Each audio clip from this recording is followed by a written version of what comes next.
संसद में नारी शक्ति विशेष अधिवेशन और नारी शक्ति बंधन अधिनियम प्रसंग में एक सांबादिक सम्मेलन ब्रह्मपुर रेल स्टेशन रोड स्थित स्पेशल सर्किट हाउस सम्मेलन कक्ष में अनुष्ठित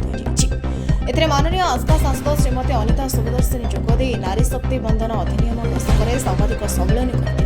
अन्य मध्य बीजेपी वरिष्ठ नेत्री सविता सुआर, जिला उपसभानेत्री रत्नगर्भा सरस्वती देवी, जिला संपादिका तथा कॉर्पोरेटर सविता साहू, कॉर्पोरेटर बनिता साहू, स्मिताली स्मृति स्निग्धा पात्र प्रमुख उपस्थित थे। सांबादिक सम्मेलन को बीजेपी वरिष्ठ नेता तथा ब्रह्मपुर मीडिया जोन संयोजक सुनील कुमार साहू परिचालन में सहयोग करते।